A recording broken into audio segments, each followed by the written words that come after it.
Hello students, नमस्कार। मैं रविंद्र यादव आपका कॉमर्स क्लासेस में स्वागत करता हूं। और जैसा कि भी मैं जान पा रहा हूं, आप इन क्लासेस को देख पा रहे होंगे, सुन पा रहे होंगे और अपनी पढ़ाई रेगुलर कर रहे होंगे।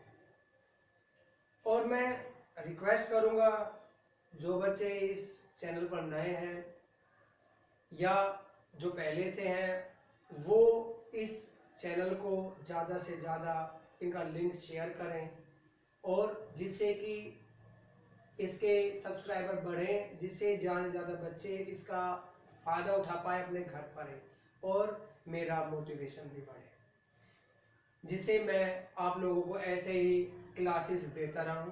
तो आज का जो टॉपिक है 12th क्लास का business study chapter 2 principal of management, जिसकी मैं क्लासेस ले चुका हूं।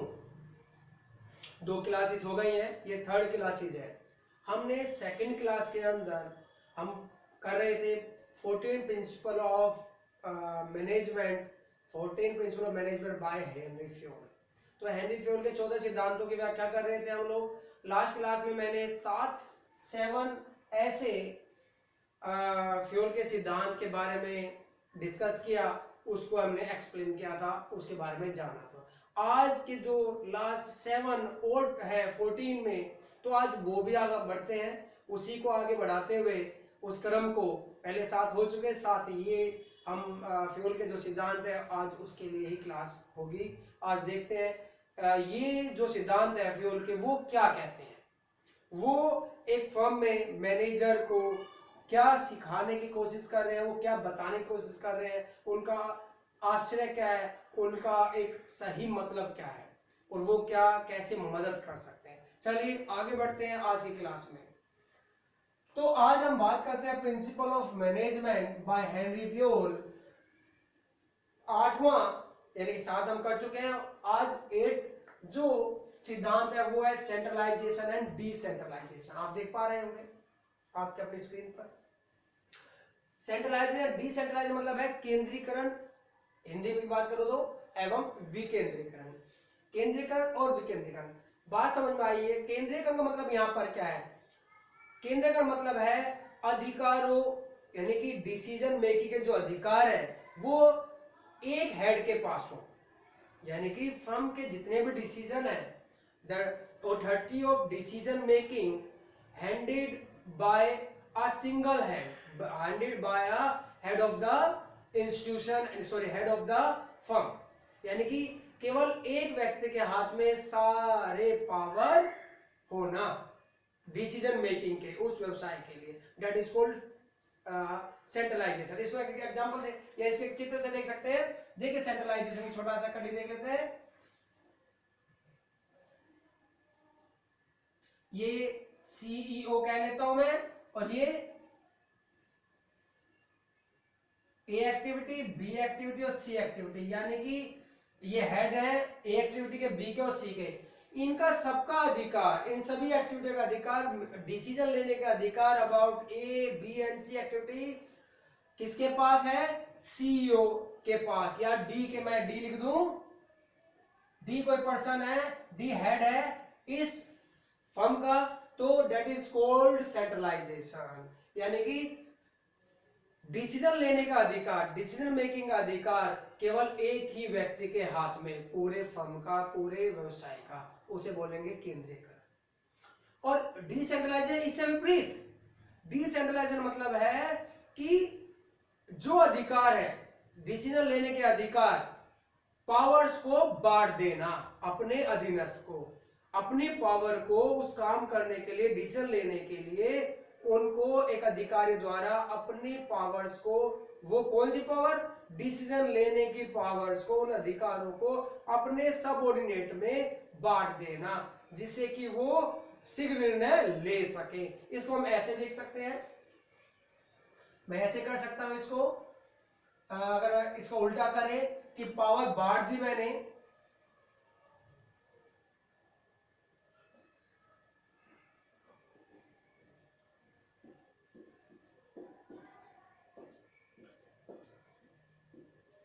यहां पर बात कर रहा हूं मैं यहां पर क्या देखिए, that is called decentralisation. CEO head of, head के बाद ये मैनेजर्स लिख लो, M1 M2 M3। यहां पर supervisor 1, supervisor 2, supervisor 1, supervisor 2, supervisor 1, supervisor 2, और यहां जनरल मैनेजर लिख लो।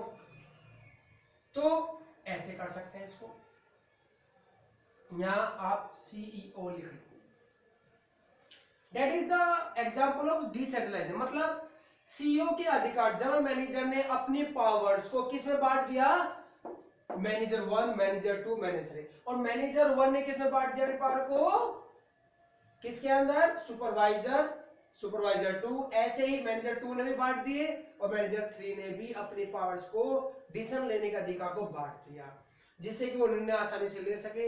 ये हम आगे देखेंगे इसके मेरिट डिमेरिट जब इस चैप्टर के अंदर आएगा। चैप्टर के अंदर ये सारी चीजें आएंगी, तब उसको एक्सप्लेन करेंगे। आज हम केवल ये पढ़ते हैं क्या होता है केंद्रीयकरण का। मतलब हो गया कि अधिकारों का, डिसीजन लेने के अधिकारों का, एक फर्म में डिसीजन लेने का अधिकार एक ही व्यक्ति के हाथ में, एक ही अधिकारी के हाथ में होना, दैट इज सेंट्रलाइजेशन। और विकेंद्रीकरण मतलब है डिसेंट्रलाइज, की पावर्स को बांट देना, उन पावर को बांट देना, दैट इज कॉल्ड डिसेंट्रलाइजेशन, जिससे कि वो अधिकार लिए जा सके, जिससे वो अधिकार के द्वारा कार्य किए जा सके, अपने अधिकार को बांट देना। तो दोनों विपरीत है। एक फर्म ना तो पूरी तरह सेंट्रलाइज हो सकती है और ना ही पूरी तरह डिसेंट्रलाइज। अब क्वेश्चन ये रहेगा कि क्या एक फर्म को केंद्रीयकरण अपनाना चाहिए या विकेंद्रीकरण। तो मैं और आपकी बुक आप यही कहते हैं, फ्योल भी यही कहते हैं कि ना तो फर्म पूरी तरह केंद्रीकरण होगा और ना ही फर्म में पूरी तरह से फुली डिसेंट्रलाइज होगी। इसका बैलेंस होगा, इसका बैलेंस होगा। केंद्रीकरण कहां पर होता है, अधिकतर उन संस्थानों में होता है जो छोटे स्केल की है, एक छोटी संस्थाएं है वहां केंद्रीकरण, और जब बड़ी मल्टीनेशनल कंपनियां है वहां डिसेंट्रलाइजेशन होता है। छोटी कोई छोटी कंपनी है जिसकी एक्टिविटी एक या दो या तीन एक्टिविटीज है, वहां पर ये केंद्रीकरण की प्रक्रिया चल सकती है, जिससे कि सारे डिसीजन लिए जा सके। या ये भी कह सकते हैं ये वहां पर होता है जहां पर कर्मचारी योग्य नहीं होते अपने डिसीजन लेने के लिए या अनपढ़ होते हैं, तो वहां पर केंद्रीकरण। और ये कहां पर, जहां स्केल बहुत बड़ा है, फर्म बहुत बड़ी है, मल्टीनेशनल कंपनियां हैं वहां पर, और कर्मचारी पढ़े लिखे अपना डिसीजन ले सकते हैं, वहां पर डिसेंट्रलाइजेशन होता है। तो यह बात करते हैं तो कौन सी सही है, तो एक फर्म ना तो पूरी तरह से केंद्रीकरण हो सकता है, ना ये फर्म में पूरी तरह डिसेंट्रलाइज, दोनों का एक मिला जुला रूप बैलेंस होता है। चलिए आगे बढ़ते हैं।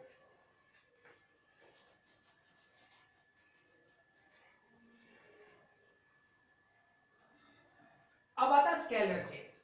स्केलर चेन हिंदी में बोलते हैं सोपान श्रृंखला, इसको भी समझ लेते हैं, सोपान श्रृंखला।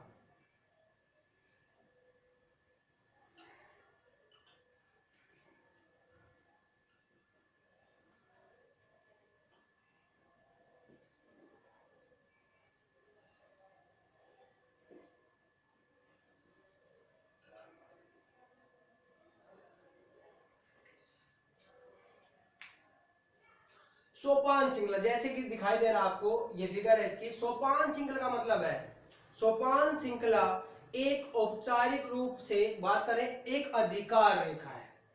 सोपान श्रृंखला औपचारिक फर्म यानी फॉर्मल ऑर्गेनाइजेशन में एक अधिकार रेखा, जो कैसे, किनके बीच में, हायर अथॉरिटी से लोअर अथॉरिटी के पदों के बीच में ऊपर से नीचे की तरफ आती है। यानी कि सोपान श्रृंखला एक आधिकारिक, एक अधिकार की सीधी रेखा है जो ऊपर से नीचे मतलब पदों के बीच में, हायर पद से नीचे के पद के बीच के अंदर आती है। या हम बोल सकते हैं सोपान श्रृंखला, जस्ट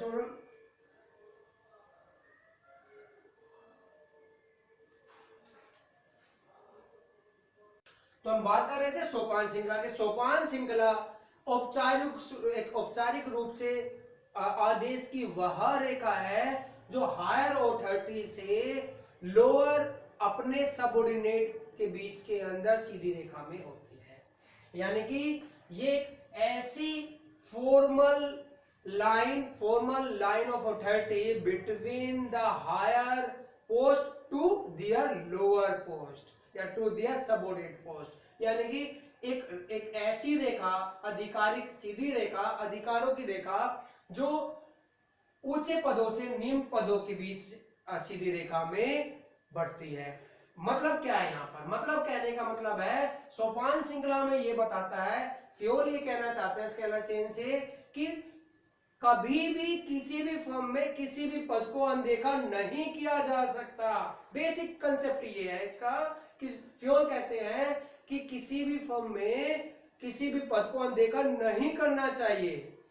जैसे लेट करते हैं, एग्जांपल लेते हैं, अगर ए अधिकारी डी अधिकारी से कोई आदेश देना चाहता है या कम्युनिकेट करना चाहता है, कोई आदेश या कोई इंफॉर्मेशन देना चाहता है, तो वो इंफॉर्मेशन बी और सी से होते हुए ही जाएगी। डायरेक्ट ए डी से कम्युनिकेट नहीं कर सकता, संप्रेषण नहीं दे सकता, ए डी से कंसल्ट नहीं कर सकता डायरेक्ट। उसको क्या करना पड़ेगा, बी और सी को अनदेखा नहीं करेगा। ये पद है, ए पद, बी पद, सी पद, डी पद, यानी कि ये ए पद ऑफिसर, बी सी और डी, ये क्या है, ये एम्प्लॉय है या ऑफिसर्स है, ये भी ऑफिसर्स है। तो अगर ए डी को कोई इंफॉर्मेशन देना चाहता है तो उसको किसके थ्रू जाएगा, वो बी और सी के थ्रू होते ही डी तक जाएगी। किसी भी पद को अनदेखा नहीं किया जा सकता।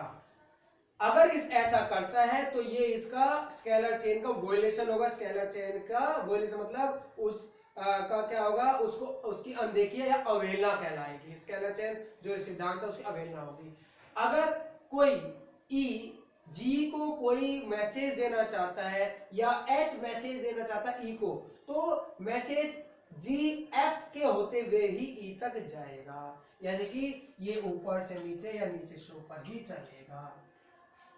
तो ये क्या है, इसे बोलते हैं हम गैंग प्लैंक, गैंग प्लैंक या फिर समतल पट, हिंदी बोले तो समतल पट, समतल पट। तो क्या मतलब है गैंग प्लैंक? गैंग प्लैंक का मतलब क्या है कि वो एक ऐसी रेखा जो आपातकालीन स्थिति में, बात समझिए, कैजुअलिटी में, इमरजेंसी में, समतल रेखा या gangplank is a horizontal line to use an emergency to use in at the time of casualty।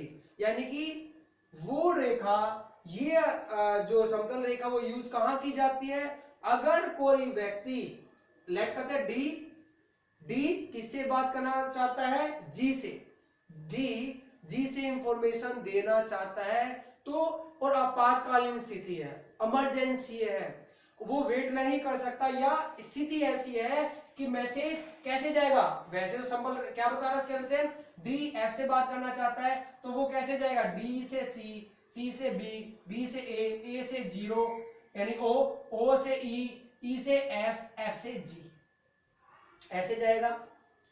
तो इसमें समय ज्यादा लगेगा और मैंने बताया कि at the situation of casualty, at the situation of emergency, आपातकालीन स्थिति में ये अगर करता है तो इसमें देरी होने के, इसमें रिस्क बढ़ने के, फर्म के अंदर कोई नुकसान होने के, लॉस होने के, या जो इमरजेंसी है वो ज्यादा बढ़ने के चांस है। तो ऐसे समय के लिए क्या बनाया गया है, इसका एक एक्सेप्शन बनाई गई है, स्केलर चेन का एक अपवाद बनाया हुआ है, क्योंकि स्केलर चेन कहता है किसी भी पद को अनदेखा नहीं कर सकते, बट गैंग प्लैंक क्या अपवाद है, इसके मदद से डी जी को डायरेक्ट तो नहीं मिल सकता, पर अपने समांतर अपने पद के बराबर पद, यानी कि डी पद के बराबर एच पद है, उससे डायरेक्ट बात कर सकता है, उससे डायरेक्ट कम्युनिकेट कर सकता है। अब एच किससे करेगा, वो इंफॉर्मेशन किसको देगा, जी को। तो इससे क्या होगा, वो जो कम्युनिकेशन है, वो जो सूचना है, वो जल्द से डी जी तक पहुंचा पाएगा। पर यहां भी कंडीशन है कि गैंग प्लैंक का यूज कब होगा, जब आपातकालीन स्थिति हो, और उसके साथ दूसरा कंडीशन है, ये भी तभी यूज होगा केवल एक पद, सेम पद वाले को ही, यानी कि एक अधिकारी, एक सेम पोस्ट के अधिकारी सेम पोस्ट दूसरे अधिकारी से ही इसका यूज कर सकता है। यानी मैंने क्वेश्चन बताया ना, अगर डी को जी तक कुछ इंफॉर्मेशन देनी है तो डायरेक्ट डी एच को देगा और एच जी को देगा, और ऐसे ही जी एच को देगा और एच डी को वापस information. That is called gangplank. Gangplank is the exception of scalar chain. Clear? Scalar chain क्या है? चलिए आगे।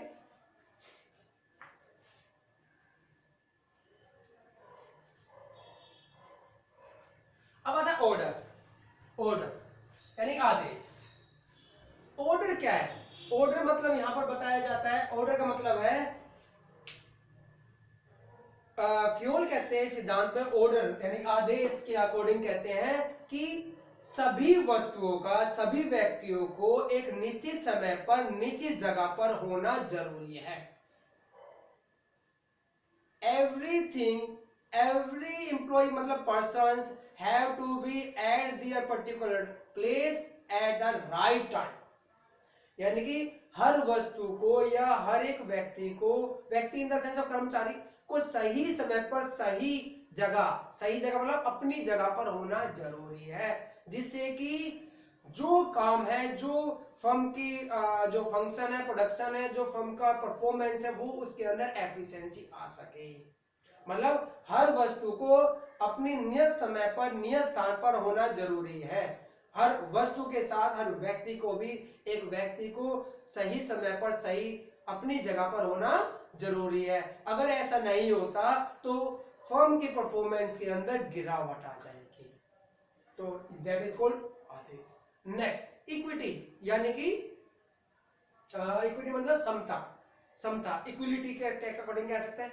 इक्विटी समता यानी कि फ्यूल कहते हैं इस सिद्धांत के अकॉर्डिंग कि इक्विटी इस सिद्धांत के अकॉर्डिंग कहते हैं कभी भी किसी भी फर्म में कर्मचारियों के बीच में कोई भी भेदभाव नहीं करना चाहिए। कैसा? रंग, भेद, जाति, धर्म से रिलेट कोई भी भेदभाव ना किया जाए। अगर किसी को मतलब फर्म में, किसी फर्म के अंदर किसी तरह का कर्मचारियों के बीच में भेदभाव नहीं करें अकॉर्डिंग टू धर्म के बारे में या फिर जाति, रंग, भेद के अकॉर्डिंग उनके भेदभाव नहीं होना चाहिए। या नहीं तो किसी का अनड्यू फेवर लिया जाए और ना ही किसी को अनड्यू पनिश किया जाए। बात समझ आ रही है? ना तो अनड्यू फेवर लिया जाए, ना ही अनड्यू पनिश किया जाए। सभी के साथ एक जैसा व्यवहार किया जाना चाहिए। अगर फर्म को अपने फर्म के अंदर कोई भेदभाव अगर ये अपनाती है तो उस फर्म के अंदर ट्रांसपेरेंसी रहेगी, भेदभाव नहीं होगा तो लोगों का, कर्मचारी को मनोबल बढ़ेगा और वो सही से कार्य कर पाएंगे। Next stability of personal. Stability of personal कहता है उपयुक्तता, यानी कि व्यक्ति की उपयुक्तता। मतलब ये पर्सनल कहता है व्यक्तित्व उपयोगिता। पर्सनल उपयुक्तता मतलब है कि जब भी किसी कर्मचारी को उसकी नियुक्ति की जाए, पद दिया जाए, तो एक कम से कम समय के लिए वो पद दिया जाना चाहिए। कम से कम मिनिमम टाइम के लिए वो पद दिया जाना चाहिए। उसको जल्द से जल्द पद से नहीं बदलना चाहिए। अगर ऐसा होता है तो वो कर्मचारी का मनोबल गिर जाएगा और वो कर्मचारी उस फर्म से बाहर भागने की कोशिश करेगा, उसको छोड़ने की उसको कोशिश रहेगी। उसको एक कार्य के लिए सही समय देना चाहिए। एक कर्मचारी को कार्य करने के लिए सही समय भी देना चाहिए जिससे वो कार्य कर पाए। सही समय दें जिससे वो कार्य कर पाए, जिससे कि स्टेबिलिटी बनी रहे। क्योंकि स्टेबिलिटी अगर नहीं है, एक क्वेश्चन के अंदर आपका एक मार्क्स का क्वेश्चन आता है कि एंश्योर करना चाहिए फर्म को कि अपनी एसेट, जो शाम को एसेट्स बाहर जाए अगले दिन सुबह उतने ही वापस आए। यानी एसेट का मतलब यहाँ पर मैन पावर की बात करते हैं। एक मार्क्स का क्वेश्चन आता है कि एंश्योर करना चाहिए कि अगर कर्मचारी शाम को घर जा रहे हैं तो ये एंश्योर करें, ये होना चाहिए कि वो सारे के सारे वापस फर्म में आए। मतलब कहने का है कि कोई भी फर्म को ना छोड़े, क्योंकि फर्म छोड़ने का मतलब है कि खर्चे, जो ट्रेनिंग के, डेवलपमेंट के जो खर्चे होते हैं वो बहुत ज्यादा होते हैं। और अगर ये उपयुक्त यानी स्टेबिलिटी नहीं होगी तो फर्म अनड्यू बहुत सारे खर्चे, दोबारा से रिक्रूटमेंट, ट्रेनिंग देना, कार्य पर रखना, ये सारे पे समय ज्यादा लगेगा, पैसा ज्यादा लगेगा, जिससे कि फर्म की परफॉर्मेंस गिर जाएगी। तो यहाँ पर कहता है इस प्रिंसिपल मैनेजमेंट में बताया जाए, स्टेबल पर्सन मतलब कहते हैं फ्यूल कि प्रत्येक फर्म के अंदर सुनिश्चित करें कि एक पद को नियत समय तक जरूर रखें, जिससे कि उनके अंदर उनकी मोटिवेशन बढ़े, उनका मनोबल बढ़े और वो फर्म में अच्छे से कार्य कर पाए, उस संस्था के अंदर कार्य कर पाए, वो संस्था को छोड़ने के लिए तत्परता ना करे। क्लियर? नेक्स्ट, इनिशिएटिव, पहल क्षमता। इनिशिएटिव का मतलब है पहल क्षमता। पहल क्षमता इसमें क्या कहते हैं फ्यूल? इसमें फ्यूल कहते हैं कि प्रत्येक फर्म में, वो कहना चाहते हैं, वो कहते हैं प्रत्येक फर्म में कर्मचारियों को पहल क्षमता देनी चाहिए, उनके अंदर सेल्फ मोटिवेशन की भावना पैदा करें, जिससे कि वो अपने आप सुधार, अपने आप के डेवलपमेंट की तत्परता रहे, अपने आप के अंदर सुधार लाने की कोशिश करते रहे। पहल क्षमता मतलब कि कर्मचारियों के अंदर पहल क्षमता बढ़ाना, उनके अंदर उनको सेल्फ मोटिवेट करना, उनको जागरूक करने की कोशिश करना, जिससे वो अपनी गलतियों को, अपनी डेवलपमेंट को समय के साथ बढ़ा सके, समय के साथ वो उसको और ज्यादा अच्छा कर पाए। वो पहल क्षमता मतलब यहाँ पर बताया जाता है कि उनके सेल्फ मोटिवेशन को बढ़ाना, जिससे वो अपनी गलतियों को, अपने डेवलपमेंट को सही समय पर सही तरह से बढ़ाएं और क्या करें कि वो निर्णय लेने में उसको, इसके लिए क्या करेगा, जब भी फर्म कोई निर्णय लेता है according to the policy, according to the rules about the firm, तो कर्मचारियों का साथ लेना चाहिए, कर्मचारियों के साथ बातचीत करनी चाहिए, कर्मचारियों से सलाह लेनी चाहिए, कर्मचारियों के साथ वार्तालाप करनी चाहिए, जिससे उनके अंदर पहल क्षमता की भावना बढ़ेगी। और जब उनके साथ आप कोई डिसीजन लेते हैं, उनके मिलाकर डिसीजन लेते हैं, उनके साथ लेते हैं, तो इससे क्या होगा, उनके द्वारा जो डिसीजन, उनके बीच में डिसीजन लिया गया, तो इससे कर्मचारियों के बीच में कॉन्फ्लिक्शन पैदा नहीं होंगे। उन्हें लगेगा कि हमारे कहने से ही डिसीजन लिए गए हैं, तो हमें इस कार्य को करना पड़ेगा, हमें इस कार्य को करना चाहिए, क्योंकि डिसीजन लेने वाले भी हम ही लोग थे। तो पहल क्षमता पैदा होगा।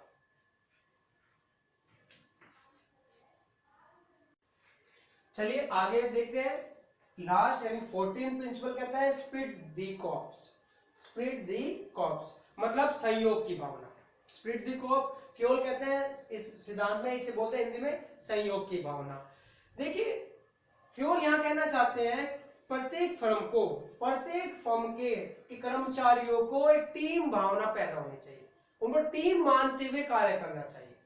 किसी भी अधिकारी को जब भी कोई फैसला लेता है तो टीम भावना मानते हुए एक टीम की तरह काम करना चाहिए, टीम की तरह कार्य कराना चाहिए। एक किसी भी कार्य को करने के लिए लाइक कि वी आर द टीम, मतलब यहां पर कहा जाता है सहयोग करना चाहिए कर्मचारियों का। और जब भी अधिकारी कोई निर्णय को बात करता है तो मैं की जगह हम का प्रयोग करे, मतलब वो आई की जगह वी का यूज करे, जिससे कि कर्मचारियों में सहयोग की भावना बढ़े और वो अपने इस फर्म को या फिर संस्था को अपना माने, उन्हें लगे कि ये संस्था हमारी है और हम ही इसके अंदर कार्य करते हैं और हमारे द्वारा ही ये सारे कार्य किए जा रहे हैं, जिससे उनके अंदर टीम भावना पैदा होगी और जिससे उनका मोटिवेशन बढ़ेगा और वो कार्य बहुत अच्छे से कर पाएंगे। तो स्पिरिट दी कॉर्प का मतलब है सहयोग की भावना। सहयोग की भावना में अधिकारी को मैं की जगह हम का यूज करना चाहिए। जब भी बात करें मैं की जगह हम, वी कैन डू, हम ये कर सकते हैं, हमने ये किया, हम आगे ये करेंगे, ना कि मैं ये कर सकता हूं, मैंने ये किया, मैं ये करूंगा। ऐसा नहीं लगे कि कर्मचारियों की अनदेखी की जा रही है, ये लगे कर्मचारियों को अपना कहा जा रहा है, कर्मचारियों का साथ लिया जा रहा है, कर्मचारियों को लगे कि हम we are the part of important part of this organisation, जिससे उनका मनोबल बढ़ेगा और वो अच्छे से उस उस ऑर्गेनाइजेशन में फंक्शन कर पाएंगे। तो that's very important. Split the cope बड़ा क्वेश्चन पूछा जाता है इसके बारे में। तो that is very important principle of 14 principle of management, जिससे ये हर एक यानी कि हर एक जो एंटरप्रेन्योर है, हर एक जो मालिक है, उसको जानना जरूरी है। तो आज ये क्लास इतनी ही, और मैं आशा करता हूं कि आप लोगों को ये क्लास समझ में आ गई होगी। अगर फिर भी कोई डाउट है तो आप बात कर सकते हैं कमेंट बॉक्स के अंदर, अपने डाउट्स दे सकते हैं, बता सकते हैं। हम मैं कोशिश करूंगा कि मैं उन डाउट्स को क्लियर करने, रिमूव करने की, प्रॉब्लम को रिसोल्व करने की कोशिश करूं, जिससे आप लोग सेटिस्फाइड हो सके। तो आज के लिए इतना ही, और फिर होगी मुलाकात नेक्स्ट क्लास के साथ। और इसके लास्ट में मैं आपको लिंक जो दे रहा हूं, मेरे लास्ट क्लासेस का लिंक है, और जो इससे पहले जो पार्ट था वो भी मैं लिंक दे रहा हूं। यानी कि इसका फर्स्ट पार्ट 14 प्रिंसिपल मैनेजमेंट, जिसके अंदर 7 प्रिंसिपल के बारे में बताया है, तो आप उस पर क्लिक कर वो पहले जरूर देखें। उसके बाद ये आपकी जो वीडियो है इसको भी जरूर देखें। और मैं फिर आपसे रिक्वेस्ट करूंगा, आप मेरी वीडियोस को लाइक करें, सब्सक्राइब करें, ज्यादा से ज्यादा शेयर करें, जिससे मेरा मोटिवेशन बढ़ सके। Thank you. फिर होगी मुलाकात एक नए टॉपिक के साथ। धन्यवाद।